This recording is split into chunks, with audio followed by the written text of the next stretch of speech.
Welcome back to another great episode of NucleCast. Of course, I'm your host, as always, Adam Wilder, and today we have another great guest. That's really all we do is have great guests, and so I will keep with that tradition.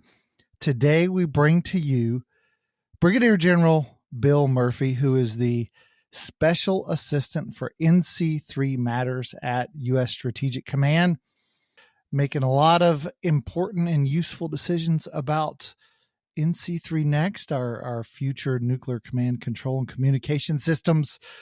And so we've never had a discussion about this topic. And I know many of you, the listeners, have been chomping at the bit to talk about NC3. So with that, Bill, welcome to NucleCast. Well, thank you, Adam. I wanted to take a few seconds here and thank both you and ANWA Deterrence Center for hosting these great podcasts and for inviting me on. I've stepped into this role, kind of working NC3 Matters since last summer, as we got some presentations and information ready for the Deputy Secretary of Defense at that time. And then November timeframe, I had the opportunity to transition into the Special Assistant role to help the NEC and really the whole NC3 enterprise move us forward, as you just talked about, and bring NC3 next gen capabilities into our portfolio today so we can fight tonight. And so I've been enjoying that since November and working with the men and women of the whole NC3 enterprise. So look forward to our discussions here. So let's, for those who, a lot of people sort of know NC3, well, that's, how we communicate, how we communicate to the fielded forces to execute the nuclear mission. But can you give us a more detailed explanation of what is NC3? Well, when it comes to NC3, first of all, people sometimes confuse it with NC2, which is Nuclear Command and Control. Nuclear Command and Control usually talks about the presidential authority and him exercising and commanding the forces. So that's the actual Nuclear Command and Control, or NC2. When you add communications, or the NC3, Nuclear Command and Control Communications, it's really a system of systems. So there's hundreds of systems that come together, and then it's the people, the facilities, both fixed and mobile, and then all those different systems that really come up to a kind of a mesh network of these capabilities to ensure that at any time, under any circumstance, that the president has command and control over our nuclear forces. And then it also makes sure that we can do what are called our mission essential functions. So we have situational awareness, what an adversary may be doing, decision making. It allows us to make sure we can do nuclear planning, force management, and then the last one, again, is that force direction from the President of the United States. And so those mission essential functions are what NC3, the system of system, really allows us to make sure that we can do 24/7, 365, regardless of what an adversary might or might not try to do to us. Yeah, I mean, Curtis McGiffin and I have called that the detect, decide, direct, nexus of the three fundamental things that you got to do. So now, if as you think about NC3, and you said it's a lot of systems. So we know for, this is more than 100 systems. It's a system of systems. Can you give us a little more description, perhaps, of this system of systems? It's communications, it's integrated tactical warning and attack assessment. Tell us a little more about exactly what it is. Well, it kind of goes back to, as you said, your 3Ds, but I'll go back to situational awareness. So that you just identified the integrated tactical warning and attack assessment. It's called ITWA. So that is our ballistic early warning radars that are up at north, up in Thule. I had the opportunity to serve up there for a year. It's some of our satellite capabilities that can detect infrared, so potentially see launches of missiles or hotspots in the world. And so being able to then take those sensors, those capabilities, correlate them, identify what an adversary may or may not be doing, or an ally may be doing, because again, we will see our own space launches, SpaceX launching and those sort of things as well. But those sensors and the situational awareness, that then goes into command centers. spread throughout the country. And, you typically will hear the one, it's the National Military Command Center in the Pentagon, kind of the hub, or you'll see it on TV a lot as this real fancy building and that buried in the bowels of the Pentagon. But you'll take them into that and other command centers, and that's what allows them to go ahead and process, try to identify what may or may not be happening to allow what's called the decision making. And so then you get into different types of conferences where we'll use these different systems. Some are satellite based, some are ground based terrestrial, some are landlines. So that's where you get into the different types of communications to allow us to bring in senior leaders, identify what the situation is, then have them make decisions or not, not choosing to do something as a decision. And so being able to have that kind of decision making and then be able to address that in an informed decision making, I guess is what I would say, because we're also bringing in senior leaders. We're bringing in different departments, Secretary of Defense, Secretary of State, depending upon what's happening. Those sort of conferences allow us the decision making to be informed, to go up to have that discussion with the president as you go forth. And so really that's the kind of the system that, like I said, there's hundreds of systems being run by multiple services. Navy runs some, the Air Force runs some, runs a significant portion actually. Army helps on some of it as well. The Space Forces now, they used to be called enablers, with the satellites, but those we can't do that without satellites, both early warning as well as communication. And so trying to tie all those different things together, all the different services together, all the different interagency partners together, that is when you start hearing what's called the NC3 Enterprise. Because it's not just those systems, it's actually an enterprise of all these different people that have to work together to identify, develop, the research and engineering, develop, make sure they're interoperable, and then be able to go ahead and acquire and then sustain the different systems. Now, the NEC at U.S. Strategic Command is sort of a hub for modernization, for thinking about what this NC3 Next is going to look like. Can you tell us a little bit about the NEC and what it's doing and what your role is there? And what are your objectives? What are you trying to do? No, I appreciate the question. It's a good question. So really, it goes back probably to about 2018, 2019 timeframe. And it's bigger than just the NC3 Enterprise Center. The NC3 Enterprise Center, or the NEC as it's called, is really the action or the center that the Commander Stratcom, he or she, currently General Cotton, can use to oversee his authorities he has as the enterprise lead for NC3. What they saw in kind of the late 2010 timeframes, 2018, 2019, was all these different systems I was just talking about, especially in the Department of Defense, they were somewhat stovepiped. And so, the Air Force might be doing one section, Space Forces was doing another, Navy was doing another. And when you're talking hundreds of systems and trying to get the interconnectivity, making sure that they can talk to each other, we were missing some things. And so at that time, the Secretary of Defense, Secretary Mattis, said, hey, we need to have kind of a daddy rabbit in the Department of Defense, somebody to help oversee all the Department of Defense interrelated portions of nuclear command control communications, NC3. And so that's when they originally delegated to the Commander Stratcom. It was Admiral Richards originally, currently General Cotton. And so it's like, how then, if you have the Commander Stratcom dual-hatted as this enterprise lead for the NC3 systems for Department of Defense, how can you best help make sure you can fight tonight, but also modernize?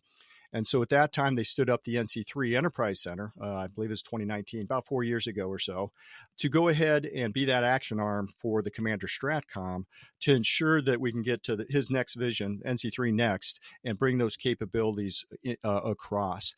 And the way I like to kind of explain that and what the NEC does is, again, it works with all these different interagency partners and different services, but I like to explain it in kind of the sign of an infinity sign, or a figure 8 on the side. And so when you look at that figure 8 or the infinity sign, there's two halves to that. And when you look at it, if you look at the left half, as you're looking, that is fight tonight. the NC3 system we have, operations, maintenance, sustaining what we have to today. We have different divisions that do that. We have an assessments division that goes out and assesses our capabilities. We have an operations management that looks at what is actually happening today, not the assessments, but what is the operations, making sure we're operating, maintaining. We have a requirements division that's more closely to the center, because if you look at the center of that infinity sign, that is today. So that's a cut line of today. So everything to the left is what we have available today. Everything to the right is NC3 Next capabilities that we're trying to pull through the center line to make sure we can use those today. And so the NC3 Enterprise Center also has what's called the Next Generation Division. And so they're currently looking out into the future of what capabilities, what technologies emerging, how can we utilize those and bring them through the center line from modernization to current fight tonight capabilities, or NC3 current. And so the divisions work across that spectrum of that infinity sign to ensure that we're being able to always have the capabilities we need today, but at the same time making sure that we're bringing the newest technology that we can across that center line and bring it into our fight tonight. And so those are the really kind of how the different divisions do that. We also have a software or engineering division they're primarily out east, but they really go in and do digital engineering and digital twins of this system of systems, the NC3. And so they've been working hard at that, getting better every day. We're getting more details into that to allow us to run different scenarios, simulations, and help identify how we can improve and take those technologies and whether they're going to be beneficial before we ever go out and actually purchase them. And so those are some of the different ways that the NC3 Enterprise Center is addressing the need to modernize and bring things from the right side of that infinity scene. And we call it the NC3 polarity paradigm when you look at that, because it's you can't have one side too big or the other side too big, and you can't lose balance on that. So you can't focus totally on the future or we'll lose today. So those are what the NC3 Enterprise Center is really attempting to do.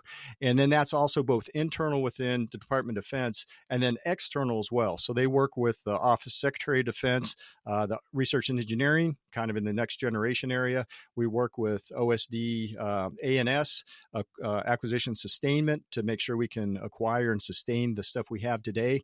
And then a whole significant additional partners as well. So that kind of explains what we call our NC3 polarity paradigm of being able to balance the fight tonight with future capabilities. Yeah, you know, as I think about it, you really do have perhaps the most difficult challenge in nuclear modernization. I mean, we're building the Sentinel, and we've seen that some of the infrastructure components of it are proving a little more challenging than we thought initially. B-21, that's a very advanced aircraft. LRSO, the new cruise missile, that seems to be on track. The submarine, the new Columbia class submarine, that's, we're struggling to meet a workforce requirement to go out and build submarines. I don't know if you saw, but during the college national championship game, there were commercials asking Americans to come build submarines. And there's a website that's Go Build Submarines. And so we're dealing with all these challenges. But if you look at the complexity of the modernization writ large, NC3 is probably the most complex and challenging aspect of all of modernization, because you've got to take all of these systems to create a new system of systems. And you're in some respects, you're going from a legacy analog system to a completely digital system. And then you've got to make sure that new digital system is secure. And it's just such a difficult challenge. And I guess I wonder, from the guy looking at that challenge, what are you doing? How are you thinking through how to address those challenges and how to make sure that whatever direction you may go, whatever systems you may acquire, that they meet those very challenging and difficult requirements? Well, first of all, again, good points there, but that's probably one of the biggest, when you're talking about the three different modernization efforts for the triad, is probably one of the biggest difference between the triad modernization and the NC3 next, or modernization of NC3. Because as you just hit, the Columbia is replacing the Ohio. The B-21 is replacing primarily the B-2. The Sentinel's replacing the Minuteman. NC3 next is not replacing NC3 current. It's not a one for one. We cannot build NC3 next and then just swap it out. So we're really have to continuously, so that infinity sign, or the polarity paradigm I talked about, that is actually sliding along the timeline every single day. And so what's happening is really our challenge is folding in these next generation capabilities into our architecture continually. So we have to bring those through. So that's really what we're trying to do. And a key to that is our digital engineering. And what I mean by that allows us to go in and bring in, different threats, bring in different systems, so we can have a baseline of what we currently have, but then we can also bring in, into this digital engineering modeling and simulation, be able to go in and look how these future capabilities may or may not benefit us. And then we can actually do trade space or trade-offs and look at the expense of this, weigh it against the risk, because what we're trying to do is we can no longer really afford to replace current systems with future systems that are identical to them. We have to look at other things as we're going forth. And so really one of the biggest ways we're doing that is integration. And so NC3 Center, or STRATCOM, is co-partnering with OSD ANS to go in and use data-driven decisions to look at future architectures and capabilities, pull them through data-driven analysis tools to help identify before we ever go build the things, and make sure that these pieces and parts are going to play well together so that we can continue and bring them across into the current NC3 and into the left side, or the polarity paradigm. Yeah, you bring up a good point, and unfortunately it's that time in the show where we have to take a quick break. But when we come back from the break, you've mentioned a couple times digital twins, and some of our listeners may know exactly what you're talking about, and some may not. So could you give us, when we come back, sort of a description of what you mean by talking digital twins and what they do? You're listening to NucleCast, and we'll be right back. This episode of NucleCast is brought to you by the AMLA Deterrence Center, whose mission is to educate Americans about the nuclear enterprise and strategic deterrence.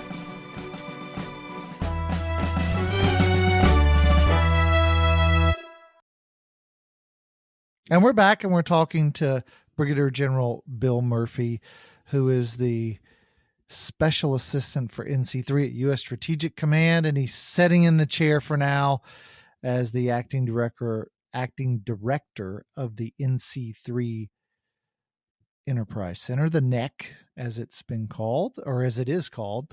And we talked about this question of digital twins. Could you describe for us what is a digital twin? What does that mean? What capability does that give you? How does that help you make decisions? Well, I might go to one of my Bob, when you ask Bob the Genie questions, because I think one of the questions I was going to give you was that if I had the opportunity, I'd go back in time and listen more to all my science teachers, so I understood the technology better. And so what we have is we have some really smart folks, engineers, and that's part of the importance of the human capital, and just people.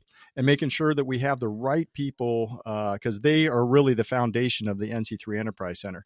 But we do have the right people, or many of the right people, out in our SE&I division, working on taking the capability. And so what you end up having is the way I like to say it's an online interaction. So you identify each of these different pieces, and then you can draw a line and go, okay, here's how they connect.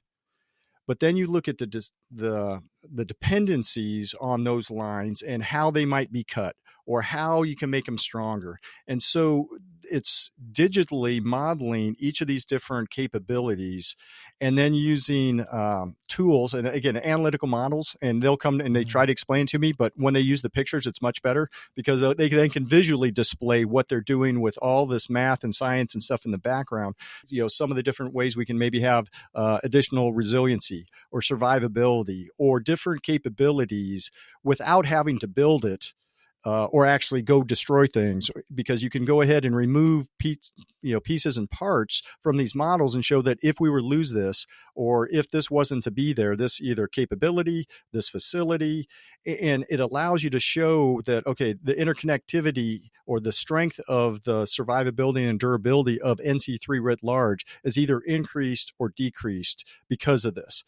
But it's modeling it on a computer so that you can see all these different lines, almost like spider web lines of this connectivity, and then all the different ways you can go ahead and kind of mess with that. There's an adversary action, whether it's just if we look at it buying more. So that's part of the trade space I talked about, where we can go in and look, how many do we need? Do we need 5 of this? Do we need 10 of these? And look at how that interconnectivity decreases risk maybe, but increase cost. So it allows us to go ahead and have those discussions on risk versus cost earlier than maybe saying, okay, we're going to go buy these and then realize we need more. Or we're going to buy these and realize maybe we don't need that many. So by being able to model that in a digital and on online computer system, that allows us to really have those discussions much earlier and make better decisions for us and the taxpayers ultimately. Yeah, it's as I try to think about it, it's really assuming it's accurate, it's a useful tool to try to, like you said, make that trade space in some respects. And tell me if I'm wrong, it would be somewhat equivalent to, in a much more technical sense, if you go back to the interwar period, when at the Naval War College, they were wargaming the fight in the Pacific with Japan. And they would have a capability, lose it, see what the result was, then fight it a new way. And as I think about digital twinning and the simulations you're running, and correct me if I'm wrong, it's, okay, so if we have this capability and we lose it, here's what the effects are. Here's the second and third order effects. Here's what we still have. Here's what we lose from losing that capability.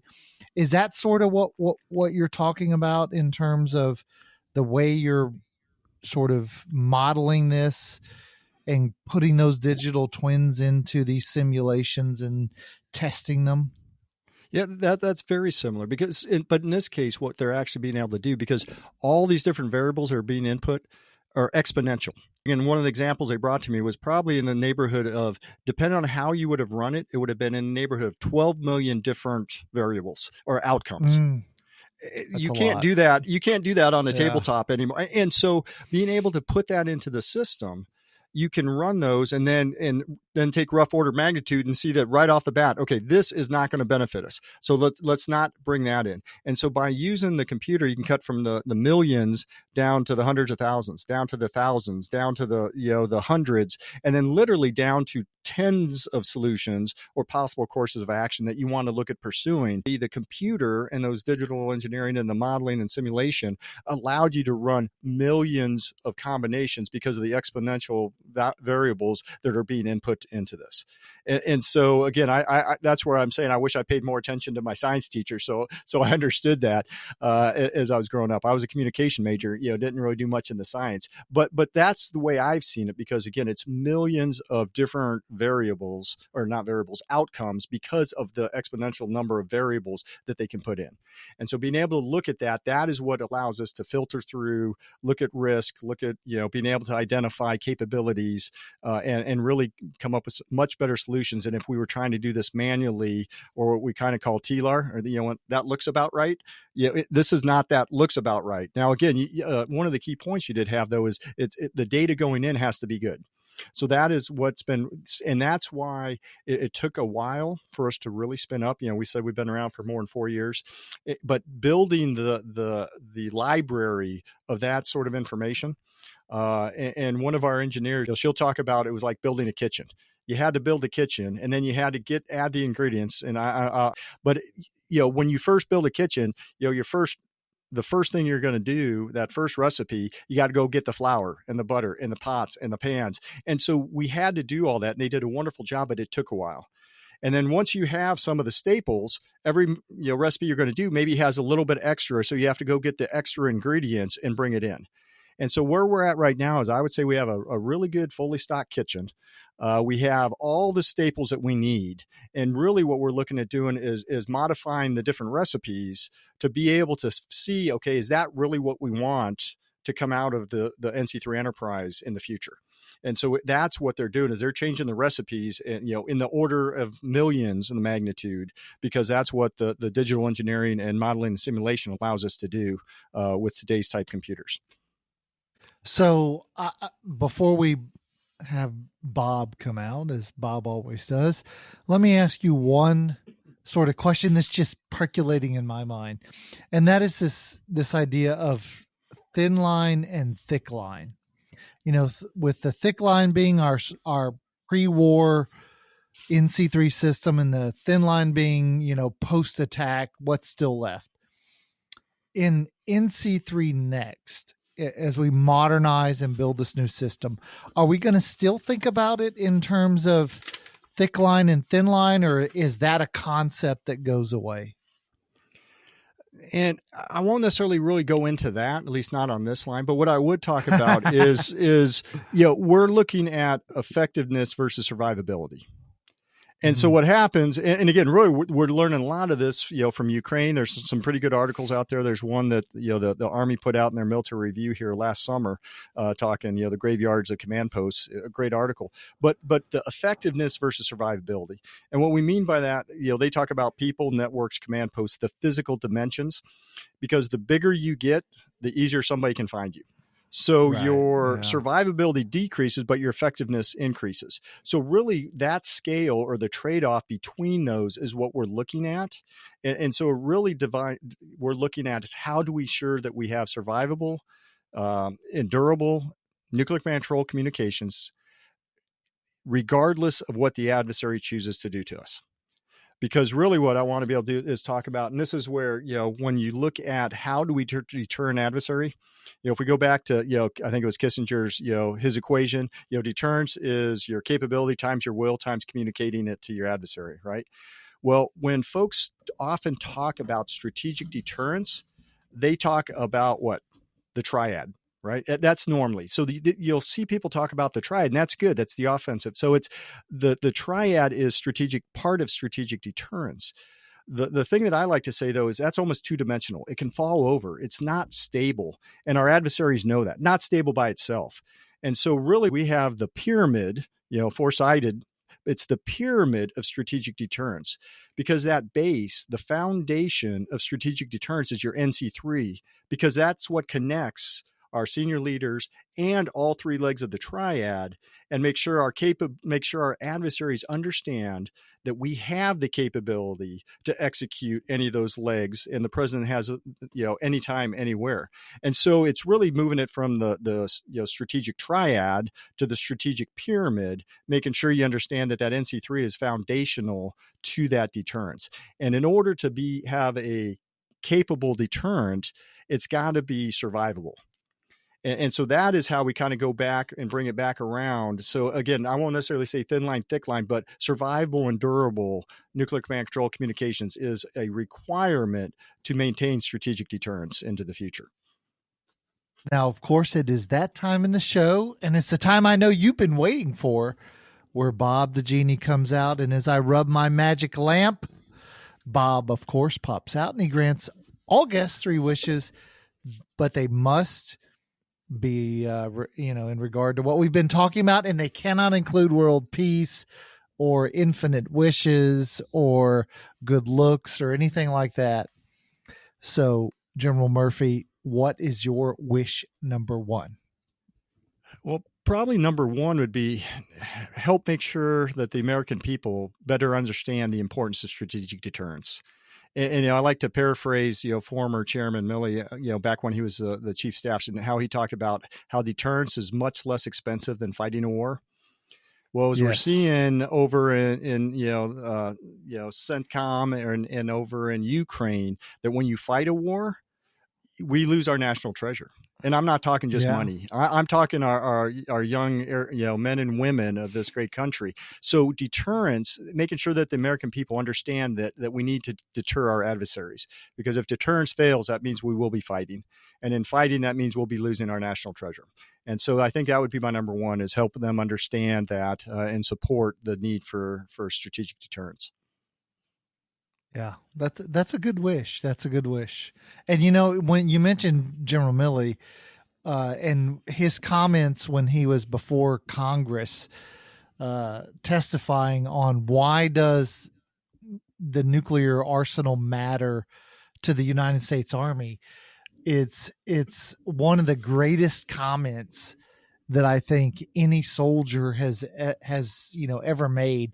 And because as you sort of point to, he says, the reason that the Army can fight in Afghanistan and Iraq is because the deterrence dissuades, it deters our adversaries from attacking us in far more challenging ways than they already do.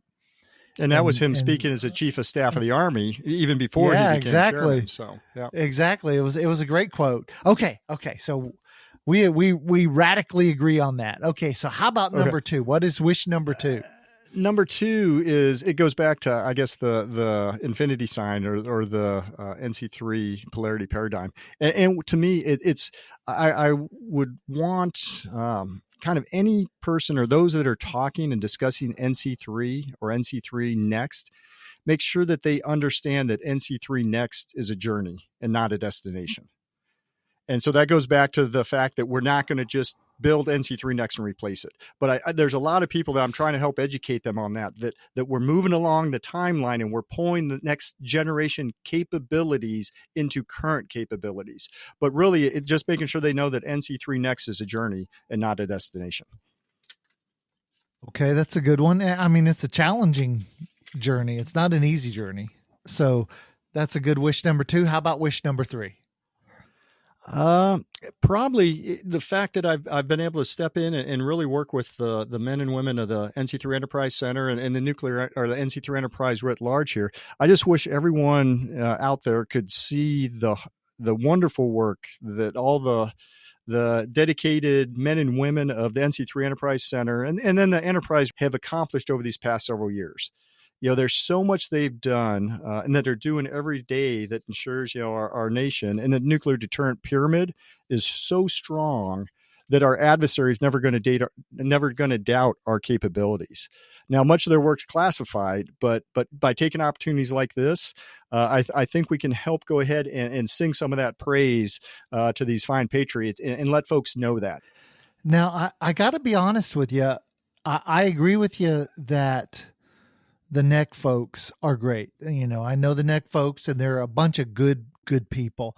But I'm a little disappointed in you that your third wish wasn't because we're recording this on Thursday, January the 25th, and 3 days from now, yours and my Kansas City Chiefs are going to be playing the Baltimore Ravens in the AFC Championship. So I was hoping you might ask Bob for a Chiefs victory in that game, but well, I'm not even sure if Bob can bring that one out. So even asking that one, and the fact I'm going to be overseas during the game, I'm not going to be able to see it anyway. So I'm going to try to not see anything. So I think I'll have that tape delayed for me.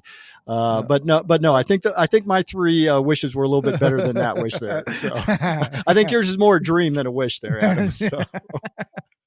All right. Well, General Bill Murphy, Special Assistant at U.S. Strategic Command for NC3. Thanks for joining us on this episode of NucleCast.